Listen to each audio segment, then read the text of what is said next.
tes 1, 2, 3. Ya, semuanya udah itu ya. Suara saya terdengar nggak?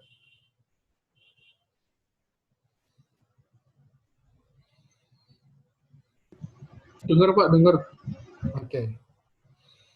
Ya, ini Zoom-nya masih 40 menitan. Nanti kalau putus setelah 40 menit, sambung aja lagi gitu ya. Oke.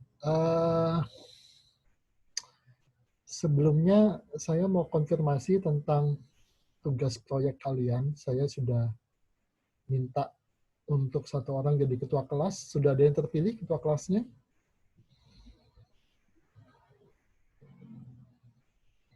Sudah ada yang terpilih ketua kelasnya? Saya belum tahu Pak, belum masuk WA Pak.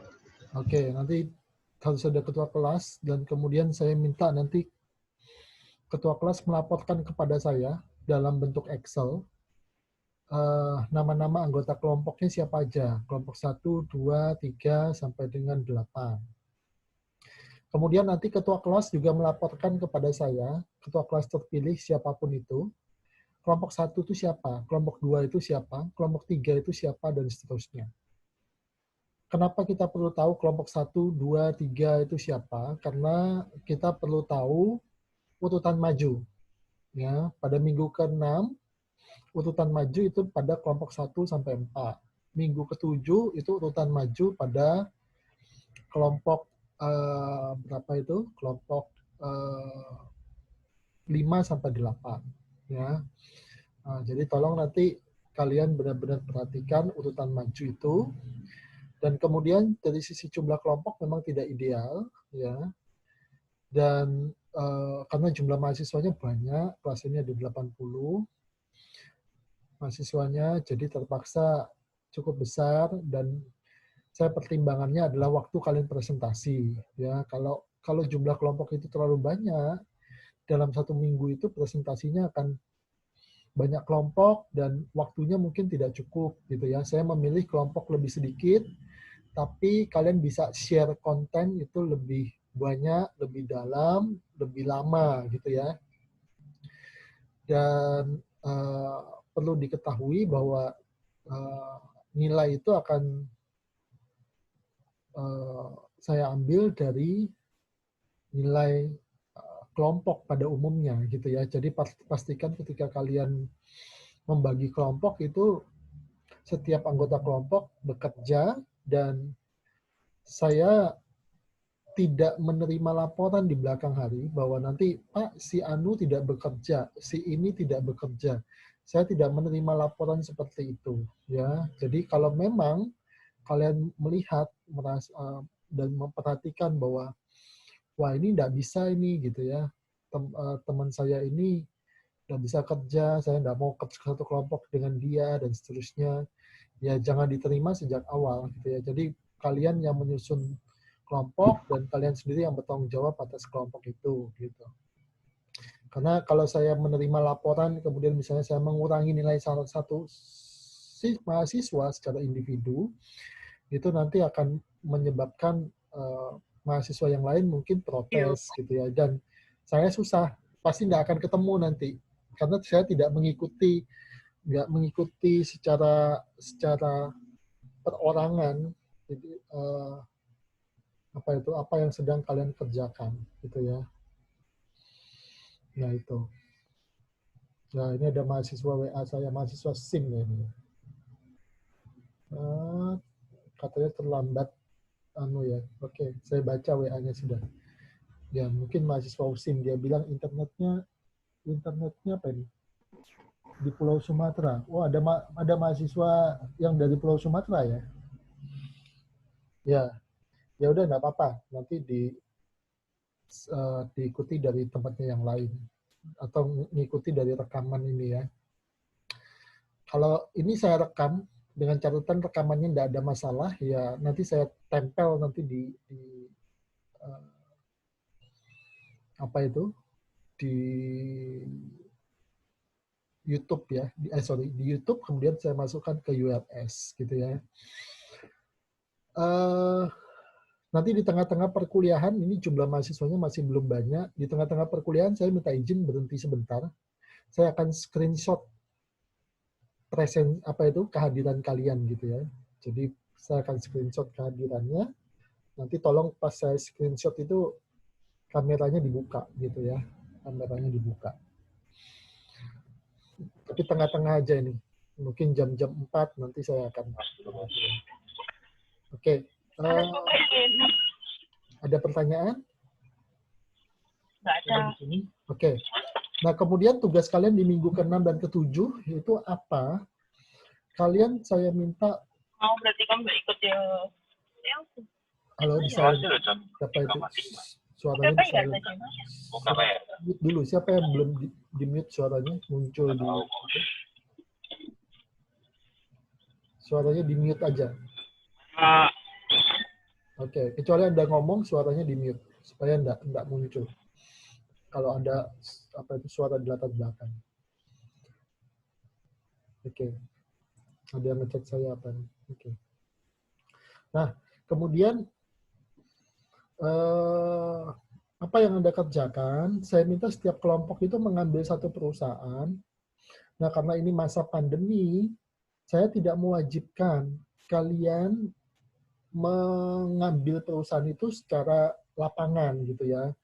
Jadi dan itu cukup berisiko juga, saya tidak mewajibkan itu, tapi seandainya kalian bisa misalnya melakukan wawancara lewat Zoom, karena misalnya ada channel dengan keluarga, dengan teman, dengan kenalan, itu boleh ya. Jadi boleh dilakukan, atau lewat WA, atau lewat sarana komunikasi telekonferensi yang lain, itu boleh. Nah, kalau kalian melakukan itu, nanti di papernya kalian tulis bahwa tugas itu dilakukan menggunakan penelitian lapangan dengan menggunakan Zoom. Tapi saya tidak merekomendasikan kalian melakukan tatap muka langsung ya, karena itu cukup berbahaya ya di saat pandemi saat ini. Ya, nanti kalau ada apa-apa itu berisiko. Saya tidak merekomendasikan. Nah, yang kalian kerjakan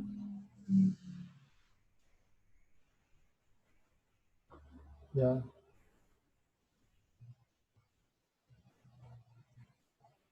yang kalian kerjakan adalah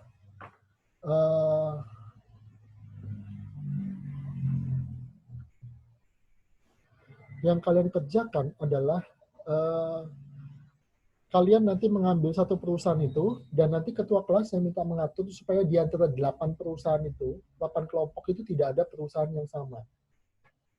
Nah, ketua kelasnya tolong atur supaya tidak ada perusahaan yang sama. Dan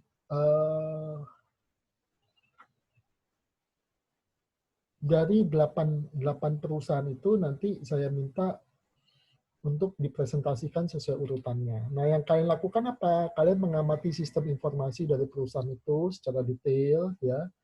Mulai dari perusahaannya apa, bagaimana sistem informasi itu membantu daya saing itu perusahaan itu, kemudian bagaimana perusahaan itu menjalankan softwarenya sampai pada detail user interface yang dimiliki, gitu ya, tampilan softwarenya.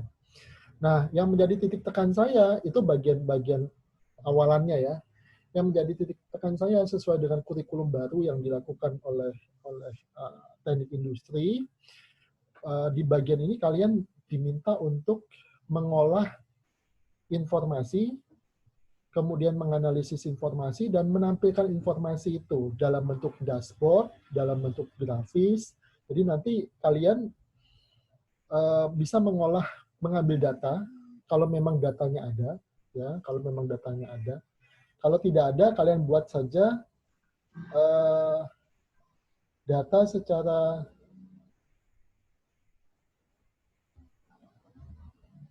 sorry, ada mahasiswa yang WA saya. Oke, ya nggak apa-apa. Kalau nggak bisa, nanti ngikuti dari ULS ya. Nah, datanya itu nanti kalian bisa buat sendiri dalam bentuk tabel-tabel Excel gitu ya. Kalian analisis datanya, kemudian menggunakan Excel atau software yang lain, kalian buat diagram informasi tentang datanya. Jadi kalian membuat semacam dashboard sistem informasinya yang dari ada tabel database sederhana. Ini bisa kalian ambil kalau perusahaannya mau, gitu ya. Atau kalau perusahaannya tidak bersedia, ya kalian buat sendiri. Jadi kalian merancang sendiri dari tabel database sederhananya menggunakan Excel saja. Kemudian nanti dari Excel itu kalian analisis datanya. Misalnya, oh ternyata ini restoran sekian persen penjualannya bersumber dari ini. Pokoknya dia menghasilkan suatu informasi setelah kalian analisis. Nah, informasi itu kemudian kalian tampilkan dalam bentuk grafik, ya, diagram batang, pie chart, dan sebagainya. Dan itu kalian presentasikan juga. Nah, itu bagian keduanya. Ya, jadi presentasi kalian itu nanti mengandung dua bagian besar yang saya sebutkan itu. Ada pertanyaan dulu sampai di sini?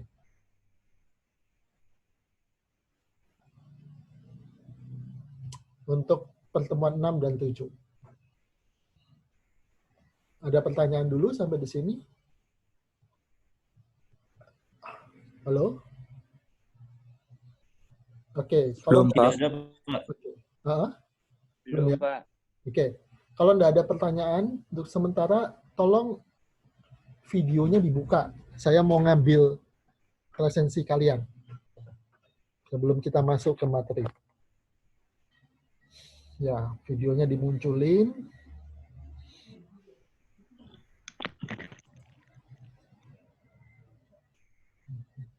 Ada berapa page ini ya? Wah, 3 page. Oke.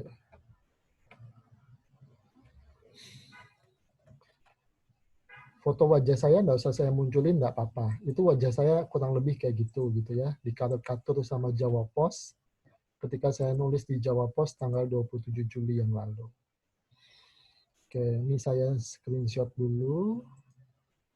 Nah, ini screenshot ini bukan kehendak saya ya. Kalau saya sih nggak pakai begini-begini, nggak apa-apa. Tapi saya menuruti protokol dari jurusan untuk kuliah online.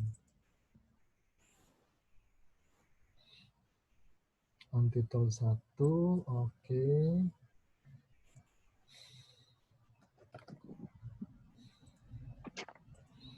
Sekali lagi, kalau Zoom-nya mati, ini Zoom 40 menitan, nanti kita gabung lagi. Jadi saya tidak akan menghentikan Zoom-nya karena Zoom-nya habis 40 menit. Ya. Habis ya kita gabung lagi, 40 menit. Ya. Ini page 1, kemudian page 2. Oke, bentar. Page 2-nya ini. Saya tidak akan ngambil screenshot lagi ya. Kalau saya disuruh bolak-balik ngambil screenshot, nanti capek saya gitu ya. Pokoknya ini sudah jam 4, ya screenshotnya dari apa yang ada ini ya. Saya tidak tahu nanti jurusan memprosesnya seperti apa. Saya cuma diminta ngambil bukti kehadiran mahasiswa.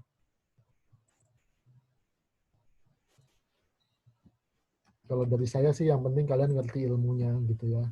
Mengerjakan tugasnya, ya ujiannya nanti bisa, ya sudah cukup.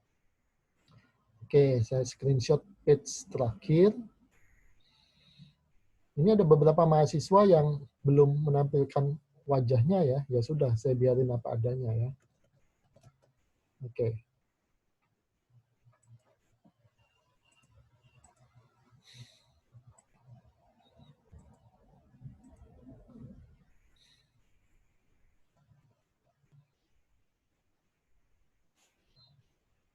Bentar, habis ini saya save di Photoshop dulu ya. Oke. Saya cek dulu di folder apakah screenshotnya sudah tersimpan.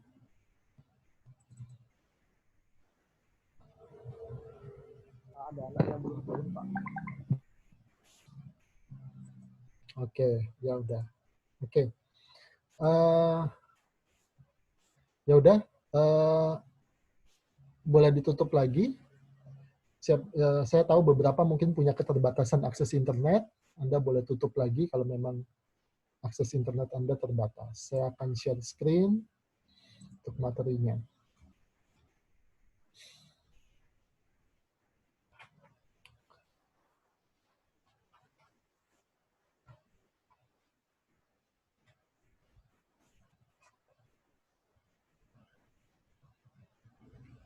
Kelihatan ya di monitor ya?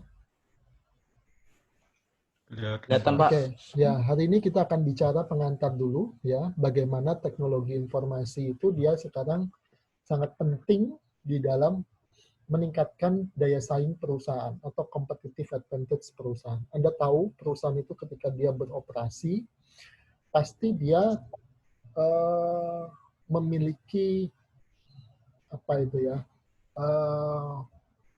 persaingan saat ini. Ya, ada pesaingnya. Jadi dia tidak beroperasi dalam ruang hampa sendirian, monopoli. Nah, itu sangat jarang sekali. Ya, pasti dia punya pesaing. Nah, ketika perusahaan itu punya pesaing, dia kemudian harus membuat operasinya itu operasi bisnisnya itu sedemikian rupa sehingga misalnya lebih unggul dari sisi dari kompetitornya. Misalnya dari segi biaya, dari segi kualitas produk, dari sisi inovasi, dan seterusnya. Nah, IT, teknologi informasi saat ini menjadi tulang punggung dari semua itu. Ya, perusahaan yang tidak mendayagunakan sistem informasi dengan benar di dalam organisasi bisnisnya, hampir pasti dia kalah efisien, kalah inovatif, kalah bersaing dengan perusahaan yang lain yang menggunakan IT lebih baik. Gitu ya. Nah, apalagi di zaman pandemi seperti ini. Anda lihat pandemi ini menimbulkan beberapa dampak bagi bisnis. Yang pertama, omset bisnis itu mengalami penurunan karena demand permintaan pasar memang menurun. Akibatnya apa? Makin banyak orang yang kemudian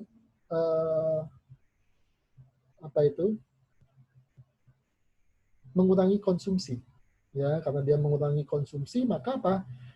Pasar yang tersedia bagi perusahaan itu menjadi makin kecil. Akibatnya perusahaan itu makin ketat untuk mendapatkan pelanggan, bersaingnya makin ketat. Ya. Kemudian fenomena kedua yang bisa kita lihat dari pandemi COVID sekarang apa? Orang makin menghindari kerumunan, betul nggak ya? Makin banyak orang yang takut keluar, takut dengan kerumunan, gitu ya. Walaupun ada juga yang bilang, saya nggak takut Pak, gitu ya. Tapi sebenarnya risikonya secara real, sepanjang yang saya ketahui dari sumber-sumber ilmiah yang kredibel, ya risikonya besar kalau Anda perilakunya seperti itu. Ya, karena corona atau COVID itu bukan mitos, bukan konspirasi, kabar atau bukan hoax gitu ya, tapi benar-benar terjadi gitu ya. Nah, karena itu banyak orang yang kemudian menghindari kerumunan. Nah, ketika orang menghindari kerumunan itu apa? Makin banyak orang yang mencari sarana untuk bertransaksi tanpa tatap muka langsung. Nah, kalau dia sudah mencari sarana untuk bertransaksi tanpa tatap muka langsung, pasti ujungnya ada di mana? Ada di software, ada di internet, ada di jaringan komputer, ada di aplikasi. Sehingga aplikasi itu ketika pandemi ini terjadi, dia makin menjadi penting perannya. Software itu makin menjadi penting. Sistem informasi, jaringan komputer, internet itu makin menjadi penting. Dan Anda bisa lihat, ketika semua pertumbuhan ekonomi itu turun, maka sektor internet dan telekomunikasi itu justru naik, Dewan. Ya, naik bersama dengan kesehatan. Ya. Nah, sehingga IT itu menjadi sangat penting. Ya, kira-kira di situ. Silakan kalau ada pertanyaan ya, Anda bisa langsung menanyakannya kepada saya gitu ya. Saya tidak akan menggunakan semua slide ya, tapi saya akan rangkum intinya. Nanti di ULS itu saya sediakan forum diskusi. Kalau ada yang tidak jelas silakan ditanyakan. Dan sama kita sudah membentuk grup WA juga. Grup WA itu pakai dengan sebaik mungkin. Ya. Yang pasti tugas presentasi kelompok jangan sampai tidak presentasi atau Anda tidak hadir ya, karena itu nilainya cukup besar, mungkin sekitar 40% dari nilai tugas ya. Nah, oke. Nah, sehingga sekarang ini makin banyak produk-produk yang didigitalkan ya. Jadi konsep less contact, more digital, ya, mengurangi kontak, mengurangi kerumunan itu berarti lebih banyak digitalisasi, ya. pembayaran secara digital misalnya, bisa mengurangi kemungkinan Anda tertular COVID dari transaksi dengan menggunakan uang kertas misalnya. Nah itu dia akan lebih banyak di situ ya. Seperti misalnya juga Ubaya sekarang punya platform satujiwa.ubaya.ac.id ya, itu platform untuk donasi digital ya. Nah, itu kan platform digital semua ya. Orang mungkin ada ingin menyumbang tapi datang ke rumahnya takut, ada musibah ingin menyumbang tapi tidak berani datang ke rumahnya. Nah, dia bisa masukin melalui platform satujiwa.ubaya.ac.id, kemudian donasi itu akan diterima oleh si penerimanya yang berhak, tanpa kita harus datang, tanpa kita harus berkerumun dan sebagainya. Nah, jadi dia menimbulkan fenomena-fenomena yang less contact tapi more digital, gitu ya. Oke. Nah, kemudian ini adalah karakteristik IT ya di dalam ekonomi digital. Yang pertama adalah globalisasi ya. Jadi globalisasi itu kita akan mencari pemasok, kemudian konsumen dan partner secara global. Nah, kalau sudah global berarti kita perlu jaringan komputer, jaringan internet, sistem pengadaan elektronik misalnya, e-procurement. Itu memungkinkan kita terkoneksi antara perusahaan dengan pemasok. Nah, itu memungkinkan hal seperti itu kita lakukan ya.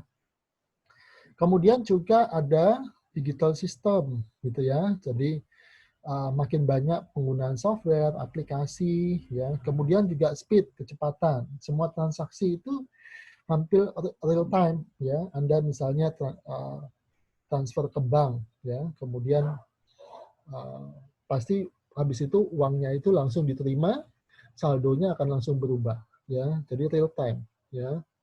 Kemudian fenomena lain adalah terjadi overload informations ya.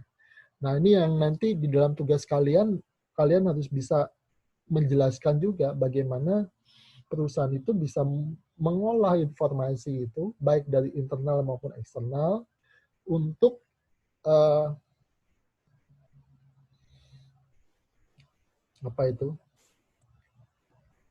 untuk perusahaan itu bisa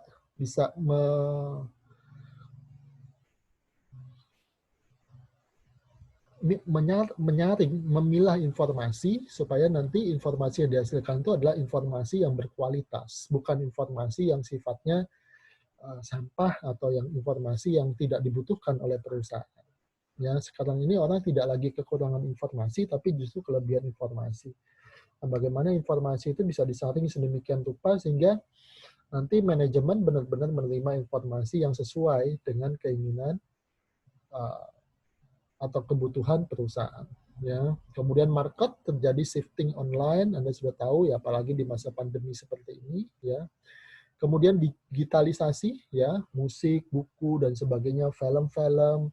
Anda sekarang bisa nonton musik, film di YouTube, dan YouTube itu juga punya model. Saya lihat YouTube itu misalnya punya model bisnis yang berbeda-beda ya. Anda misalnya pengen YouTube Premium yang tidak pakai iklan, tapi dia minta bayar sekian, atau Anda nonton kontennya gratis, tapi Anda dipaksa nonton iklannya gitu ya, yang dia dapat revenue dari pengiklan yang lain. Dan itu bisnis yang luar biasa ya.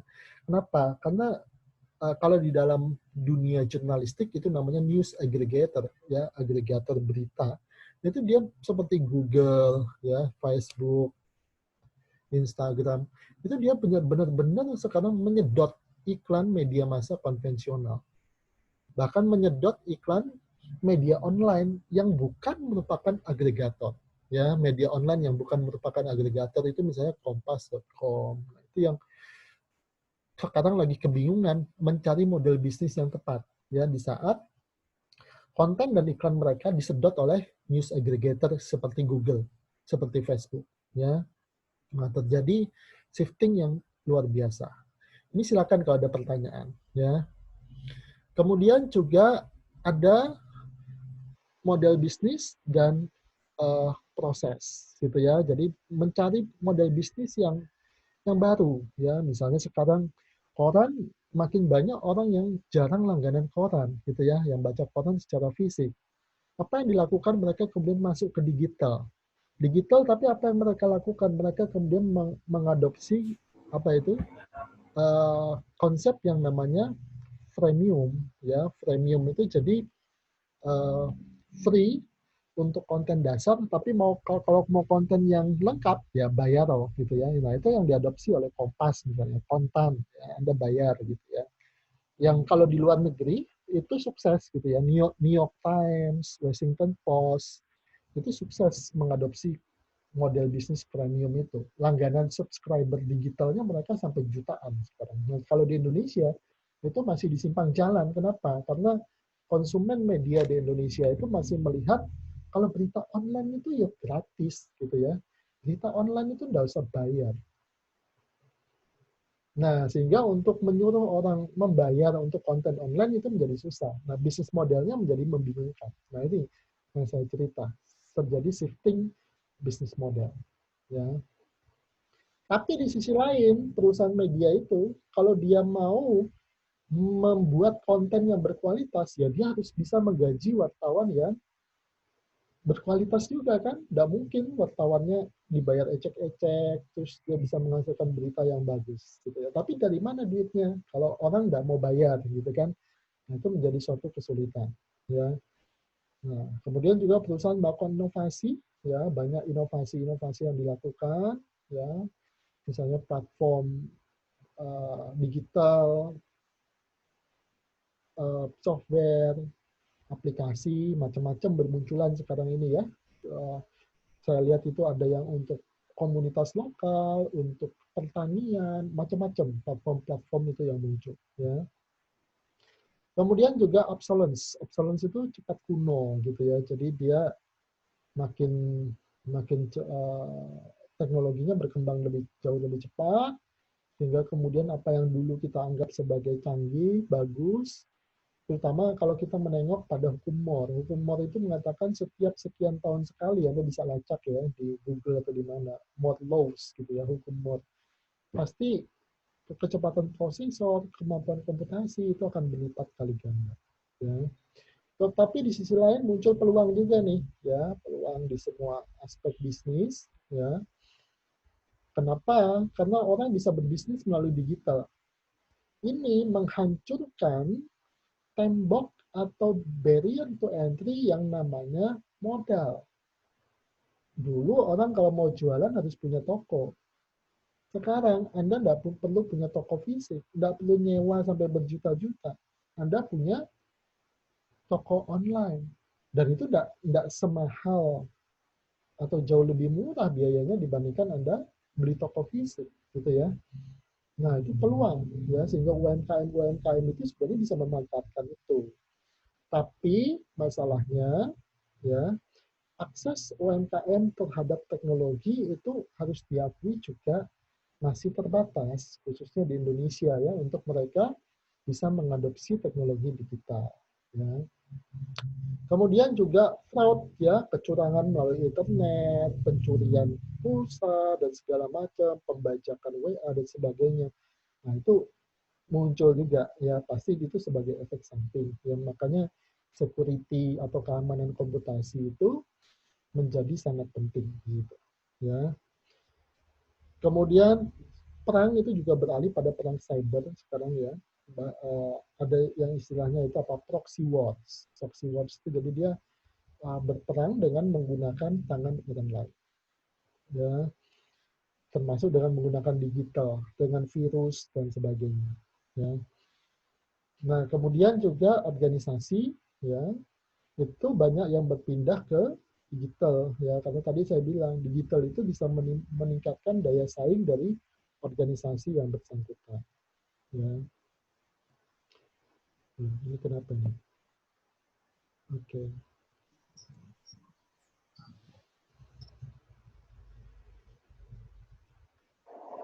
Ya, kemudian di sini ada jaringan-jaringan komputasi ya, value added network, ini misalnya semacam jaringan komputer juga ya.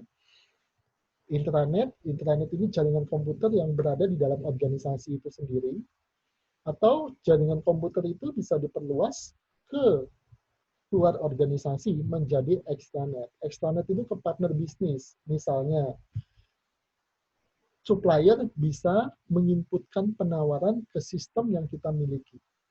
Itu bisa menggunakan extranet. Jadi, sistem informasi berbasis komputer yang kita miliki terkoneksi ke supplier.